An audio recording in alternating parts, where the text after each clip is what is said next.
से नीचे नोच करके खाने में लगा। केला तो निकलता है नहीं बाहर। दुकानदार तो बहुत शाना मत रहा था। फिर नीचे डाला हाथ और केला ये पकड़ा, फिर दूसरे हाथ से नीचे से नोच के खाने में लगा। कितनी देर से लगाओ, कितनी मेहनत कर रहा था खाने में। ये देखो अब उसने नोच के देखो लिया है नोच के ऊपर।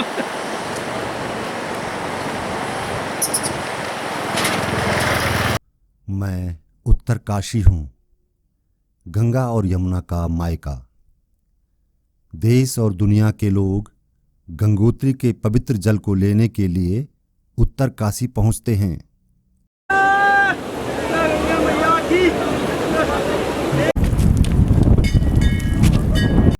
गंगा पवित्रता का प्रतीक है और इसी उम्मीद के साथ लोग गंगा जल को अपने साथ लेकर जाते हैं कि जिस शहर से गंगा निकलती है वहाँ भी उतनी ही शुद्धता होगी।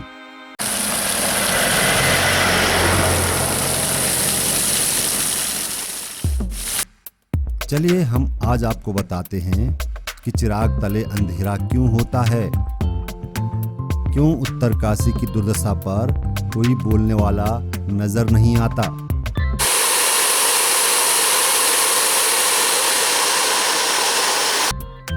अब सामाजिक कार्यकर्ताओं की बात हो या चुने हुए प्रतिनिधियों की, सब लोग लिहाज का धर्म निभा रहे हैं। वो क्यों और कैसे एक एक कर जान लेते हैं।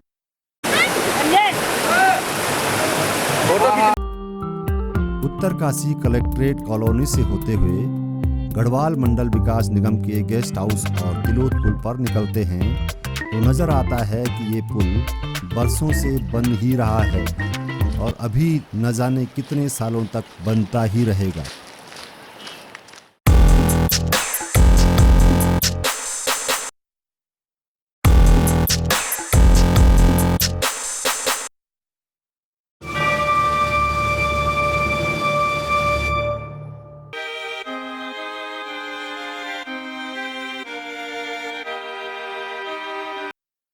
अब झगड़ा ठेकेदार का हो या कमीशन का, ये तो विभाग जाने, पर आम जनता इसका खामियाजा क्यों भुगते। यहां तो वाहनों की आवाजाही ही लंबे समय से बंद कर दी गई है और काम इतनी सुस्त गति से चल रहा है कि कोई बोलने वाला ही नहीं है।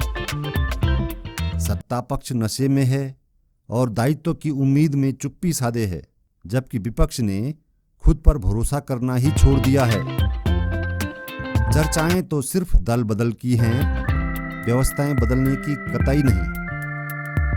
ऐसे हालात में सड़क कुछ और साल भी बंद रहेगी तो कोई कुछ बोलेगा नहीं। अब आपको अपने गांव जाने के लिए अथवा अपने बच्चों को स्कूल जाने के लिए कई किलोमीटर दूर चक्कर लगाकर जाना पड़े तो किसको फर्क पड़ता है। यह आपकी गलती है कि आप मुर्दों के शहर में पैदा हुए हैं।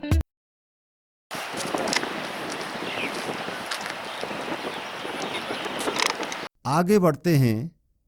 जब जल विद्युत निगम की सड़कों पर कुटैटी के लिए निकलते हैं तो सड़क का चौड़ीकरण बताता है कि पूर्व बीजेपी विधायक स्वर्गीय गोपाल रावत के प्रयासों से चौड़ीकरण के बाद सड़क की खूबसूरती में जो चार चांद लगे थे उस पर भी अब पैबंद लगाने में कोई कोर कसर नहीं छोड़ी जा रही है। पहले मोड़ से ही पानी की मोटी लाइन नाली के ऊपर पर्याप्त गैप से निकाली जा रही है, जो ठीक है, लेकिन जैसे जैसे ये नाली आगे बढ़ती है वैसे वैसे ये पाइपलाइन सड़क की नाली से मिलती चली जा रही है और अगले बैंड से तो ये पूरी तरह नाली पर ही रख दी गई है। अब इस नाली में पानी कैसे बहेगा? जब सड़क के किनारे कचरा इसमें जमा हो जाएगा तो फिर पूरा पानी सड़कों पर ही बहता दिखाई देगा। कहा जाता है कि बरसात से पूर्व सभी सड़कों की नालियों की सफाई की जाती है, लेकिन क्या हकीकत में ऐसा होता है?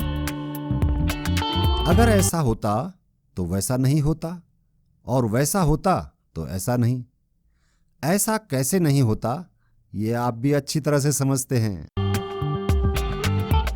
ये कौन से इंजीनियरिंग विभाग के जेई अथवा एई रहे होंगे जिन्होंने सड़क के किनारे नाली के ऊपर पानी की लाइन न सिर्फ रखवा दी बल्कि उसकी मेजरमेंट अपनी बुक एमबी बुक में भी कर डाली और ठेकेदार को इसका भुगतान भी हो गया।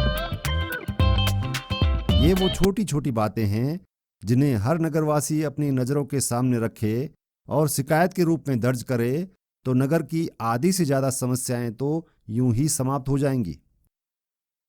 पर क्या जिम्मेदार अधिकारी और चुने हुए प्रतिनिधि इस बात पर कभी ध्यान देंगे? चार धाम यात्रा की बात तो छोड़ ही दीजिए, ऑफ सीजन में भी सड़कों पर जाम की स्थिति से सभी लोग अच्छी तरह से वाकिफ हैं। जब से बैंक ने इजी लोन बांटने शुरू किए हैं तब से हर कोई अपनी पसंदीदा 4 पहिया वाहन लेकर शहर में पहुंच रहा है। अब निजी पार्किंग तो है नहीं, तो फिर गाड़ी सड़क के किनारे ही खड़ी होगी और गाड़ी सड़क के किनारे खड़ी हुई तो फिर ट्रैफिक कहाँ चलेगा, गाड़ी को पास कहाँ से मिलेगा। इन सब बातों को लेकर ऊपरी स्तर पर एसी कमरों में मंथन जरूर हो रहा है, लेकिन धरातल पर कुछ ऐसे पॉइंट्स हैं जिन्हें इसमें शामिल कर लिया जाए तो शहर की समस्या शहर में ही समाप्त हो सकती है। अब उत्तरकाशी की पार्किंग समस्या को ही ले लीजिए। कलेक्ट्रेट कॉलोनी से तिलोत मार्ग पर नाली के ऊपर अथवा सड़क के किनारे बची हुई जमीनों को यदि सही मायने में सदुपयोग किया जाए तो न सिर्फ अच्छी पार्किंग निकल सकती है बल्कि टूरिस्ट पॉइंट ऑफ व्यू से भी एक बेहतरीन नज़ारा प्रस्तुत हो सकता है और पार्किंग शुल्क के रूप में राजस्व की उगाही भी हो सकती है। लेकिन ऐसा कुछ होता दिखाई नहीं दे रहा है। जबकि आप चित्रों पर गौर करें तो सड़क के किनारे नालियों के ऊपर अथवा कॉलोनी की तरफ अथवा पहाड़ी के बीच बीच में खाली स्थानों पर पॉकेट्स में पेड पार्किंग बनाई जा सकती है। लेकिन क्या ऐसा होगा? स्थानीय लोगों के सुझाव एसी कमरों में ली जा रही बैठकों में शामिल हो सकेंगे?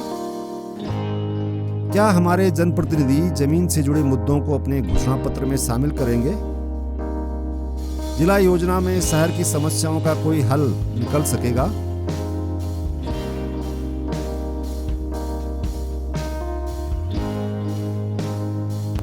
ये वो सवाल हैं जिनका हमें हर 5 साल में नहीं बल्कि हर साल जवाब ढूंढने की कोशिश करनी चाहिए।